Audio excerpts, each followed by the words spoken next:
pressure seems to be mounting on Bangladesh's interim chief, which is Muhammad Yunus, where former Prime Minister Khaleda is now asking, and her Bangladesh Nationalist Party has stepped up pressure on Muhammad Yunus's interim government to hold the parliamentary elections. Remember, there's still no word specifically on when the elections will be held.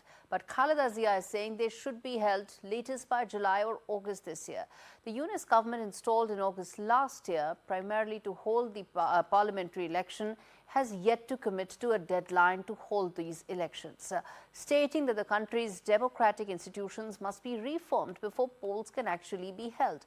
Reports earlier suggested that the Yunus government is looking at a time frame that may delay the parliamentary election until next year, early next year.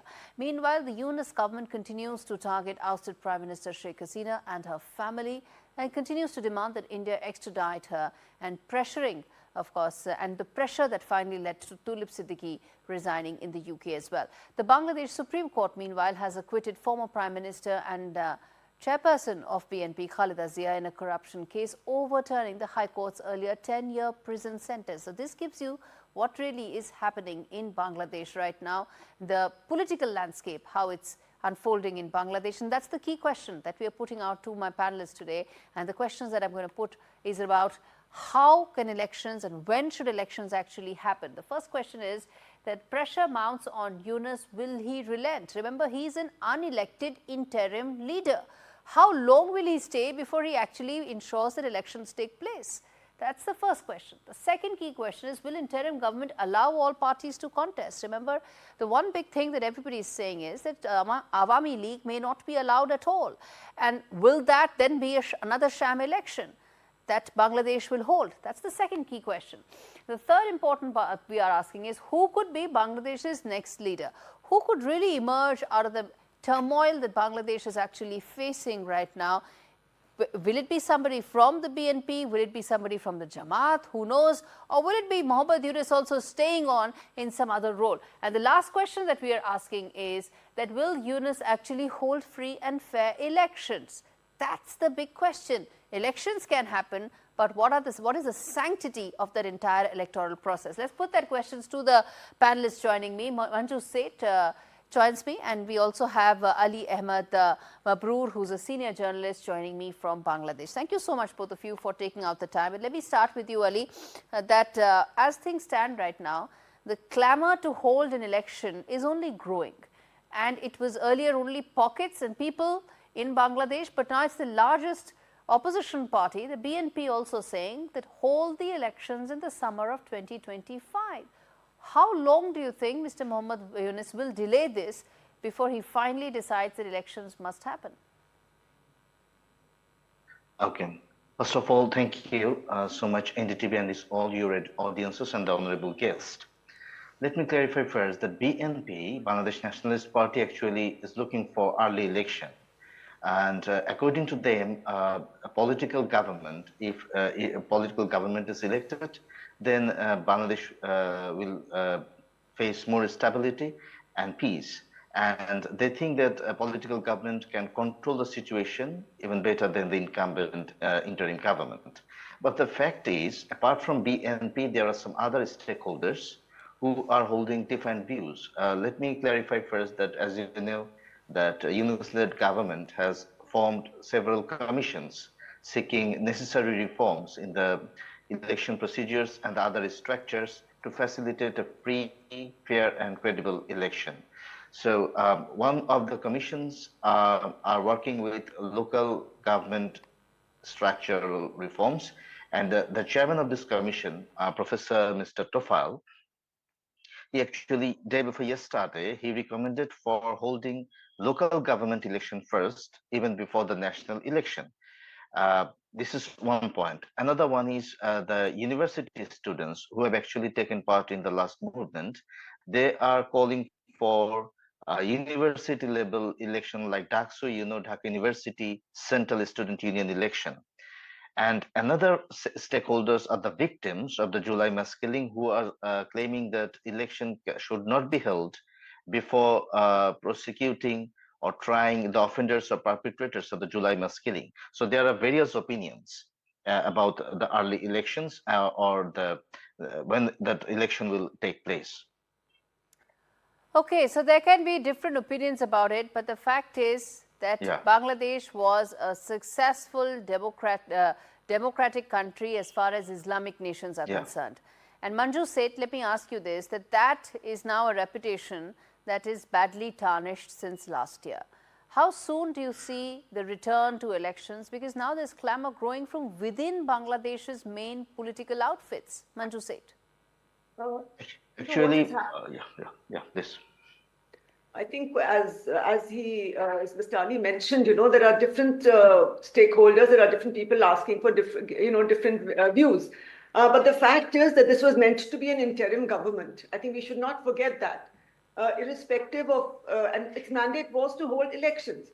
So I think from that point of view, it is absolutely necessary that elections be held at the earliest. The reforms will continue, and I feel, as the BNP has said, that elections, once elections are held, the new government will be in a position, the elected government will be in a better position to go ahead with the reforms and to enforce those reforms, and to have the tax reforms, etc., being criticized, etc., and to do the right thing for the people of Bangladesh and for the country. So I think the mandate was for the Yunus government to be only interim. And I think a 1 year and a 1.5 year interim government, I think, was not really envisaged. And so I think it is important that elections be held at the earliest. And BNP is one of the biggest opposition parties. Indeed. And as you mentioned, will the Awami League be allowed to contest these elections? So if the elections, everybody is not allowed to participate in the elections, I think that is again going to be a setback for the electoral process and for Bangladesh's democracy. Mr. Ali, let me put that question to you, which is that, let's say the elections happen this year sometime. When they happen is something that we don't know. Hopefully they happen this year. But what about some of the other aspects of ensuring that the election is actually a real democratic exercise? Awami League is allowed to participate. It's a free and fair election. How does Bangladesh ensure that these main pillars of democratic and electoral constituents actually happen to ensure that the elections take place properly? Yeah, you have to understand the reality in Bangladesh. Actually, more than 1,500 people have been killed in July-August movement. And Awami League has been blamed for this mass killing. And the victims and many of the civil rights workers, civil society members and others, they are claiming for abstaining, for keeping Awami League abstained from at least 2 or 3 elections. Because the reality is, if you tell about the democratic process, the fact is, in last 3 elections during the Awami League regime, many of the voters claimed that they could not able to cast their votes. So if you turn that the process, the democratic process, was not available in the Awami League regime as well. There are some allegations. So the fact is, I think it will be clear in the days to come. But Mr. Ali, as a journalist, I want your opinion and assessment really here, that if, let's say, one of the main parties is not allowed to contest, do you think it will be a real electoral exercise? Okay, let me clarify. The first thing is the victims, they are claiming for keeping Awami League outside the election process. But the fact is, the interim government did not take any such measures yet. And I think that what I'm observing, that many of some of the observers, they think that a party like Awami League should not be banned, and it should not be done in that way. So I think it will be more clear and more visible, I think, in the upcoming days, that what will be the fate of Awami League. And I think it is too early to comment that whether Awami League will not be allowed to take part in next election. Okay, Manju Seth, you wanted to comment on that part? Yeah. From what the interim leader, Mr. Yunus, has said, that they will not allow, Awami League should not be allowed. He's made some statement to the, I don't recall the exact statement, but to the effect that Awami League should not be allowed to participate in the election. And I think that is not a very, very, very positive sign for elections. And at the same time, now the BNP is demanding that elections be held. Now, if you look at Bangladesh, these are the two main parties. Of course, there are others. There are Jatiya Party, and there are many other smaller parties. But the two major parties are the Awami League and the BNP. Now, since the Awami League has sort of been put out of the reckoning, almost, the BNP is the main party, and they want elections to be held early because they want the democratic process to be restarted, to be established in Bangladesh. Okay. Because we do see that there has been this attempt. There seems to be an attempt by the interim government to prolong its tenure as much as it can. It looks like. Mr. Ali, yes.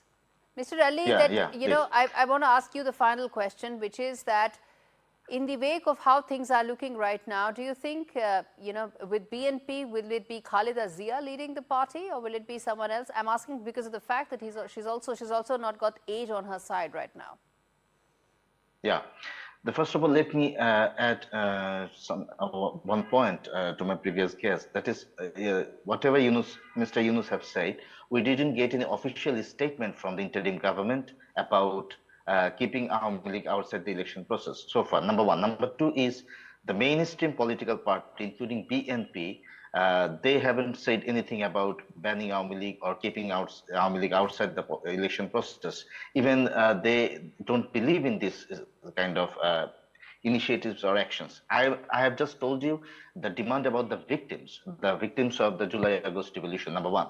Number two, about who will lead the country, I think that is another issue which will be more, I think, obvious or more clear in the upcoming days, because Begum Zia is also an aged lady, and she is not, I think, physically fit properly to lead the nation. Okay. So BNP may have Hassan, who is discharging his duties as the acting chairperson of BNP. Even he may be a choice, or anyone else, if it is BNP. Or it may happen that the agitating students, they have also formed a new party. Yes. And they are trying to gather some more people, and I think if they can bring more people into their confidence, then they can be another option. All right, let's leave it there. Thank you so much, both of you, for joining me Thank you so much. A very important issue. And